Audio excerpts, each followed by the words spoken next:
The winter of 1547 was a cruel one, its icy breath seeping through the thick stone walls of Whitehall Palace, mirroring the chill that had begun to settle deep within the once mighty frame of King Henry VIII. The tapestries, heavy with gold thread and vibrant dyes, depicting heroic hunts and biblical triumphs, now seemed to mock the figure enfeebled in the vast royal bed. Before we begin, I'd love to know, where in the world are you listening from, and what time is it for you right now? Let me know in the comments below. Here lay the Colossus of England, the king who had bent a nation to his will, sundered a church, and sent queens and commoners alike to the block. Now he was but a man, a prisoner of his own decaying flesh. His world shrunk to the confines of his increasingly fetid bedchamber. The air, thick with the cloying sweetness of incense and herbs meant to mask a far more putrid reality, hung heavy. Shadows danced in the flickering candlelight, playing across the anxious faces of physicians and attendants who moved with a hushed reverence, their whispers like the rustling of dry leaves. For the lion, the great beast of England, was dying, and every soul in the kingdom, from the highest noble to the lowliest peasant, held their breath, wondering what tempest his passing would unleash. It was a far cry from the golden youth he had been, who could now reconcile this bloated, groaning figure with the memory of the dashing prince, the handsomest potentate in Christendom.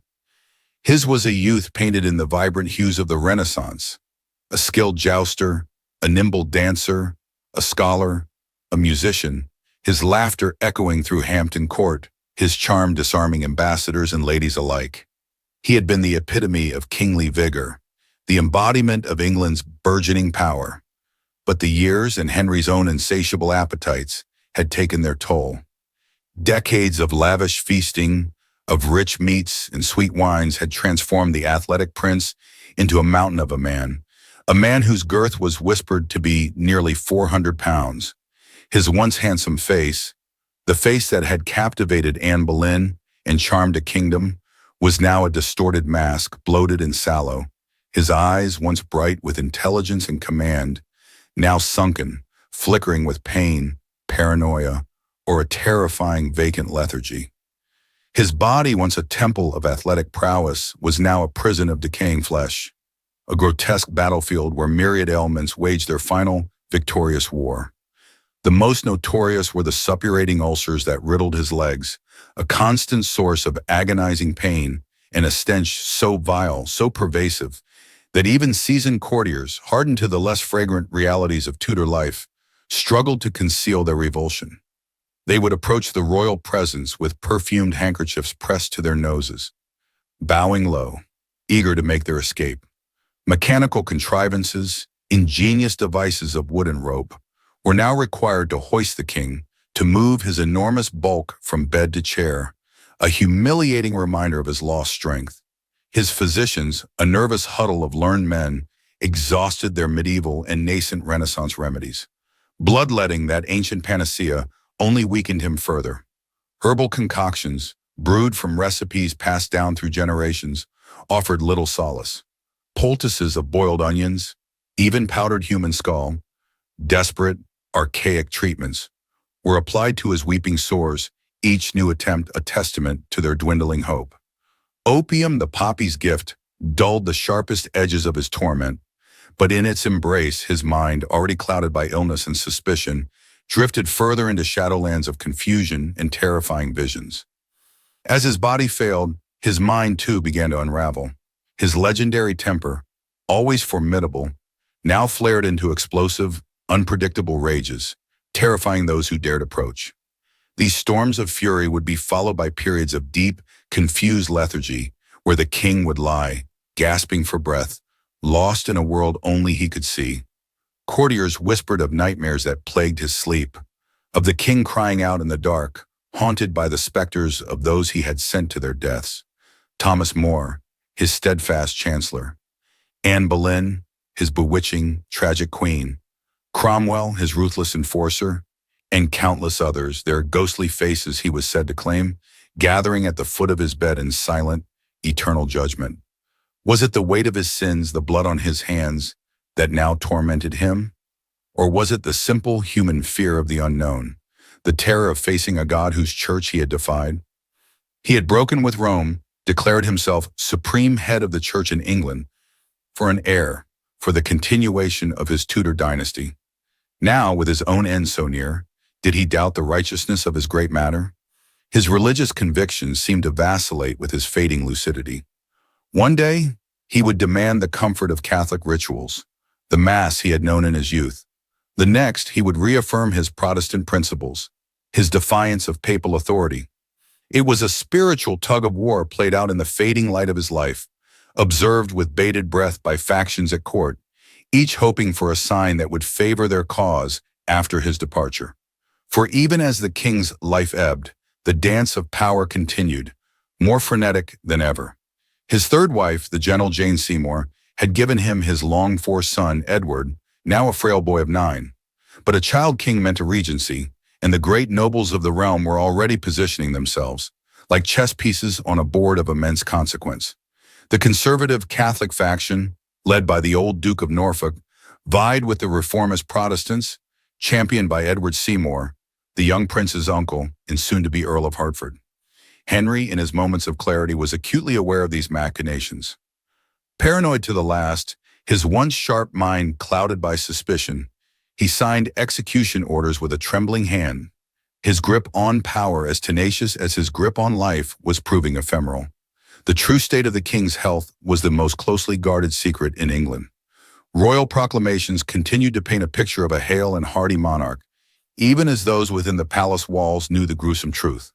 Access to the royal sick room was strictly controlled, primarily by Thomas Cranmer, the Archbishop of Canterbury, a man who had navigated the treacherous waters of Henry's favor for years.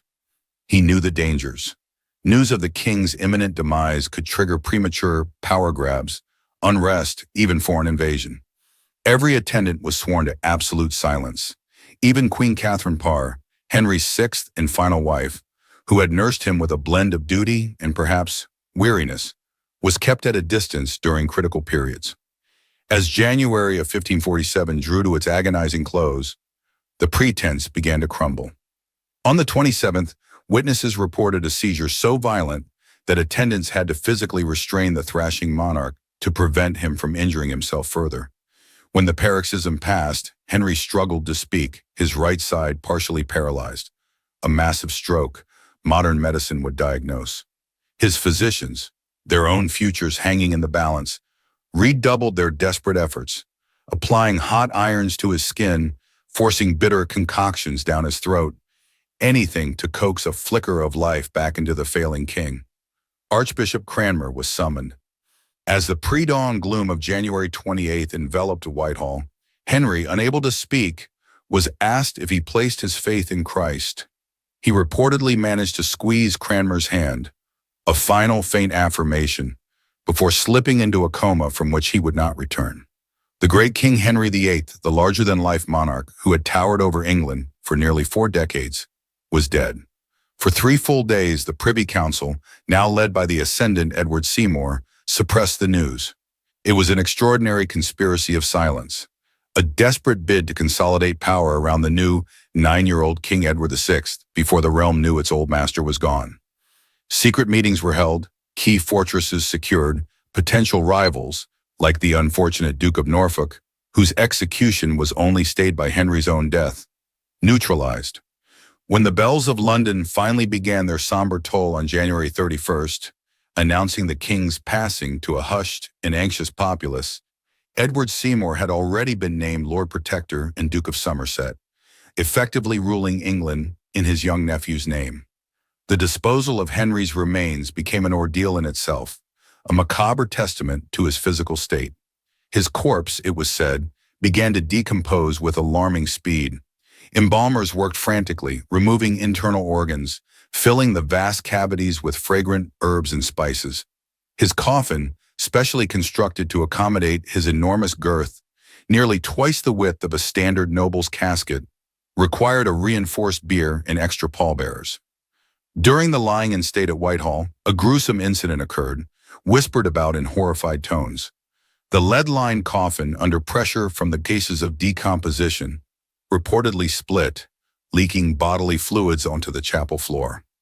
Accounts, perhaps embellished by religious fervor, even claimed that Jay straying into the chapel before licked at the seepage, a final grotesque indignity for a king so obsessed with his own majesty. The funeral procession to Windsor Castle on February 16th was a carefully choreographed display of Tudor power. One last performance for the departed king. Black draped horses pulled the massive carriage, atop which sat not the decaying corpse, but a life-size wax effigy of Henry in full regalia, the image of the powerful monarch he wished to be remembered as, not the bloated, broken man he had become. Thousands lined the road, a mix of genuine mourners and those simply awed by the spectacle. At St. George's Chapel, Windsor, Henry was laid to rest beside Jane Seymour, the mother of his heir, the only wife to escape his wrath by dying before his affections could turn. Henry's death was more than the end of a man.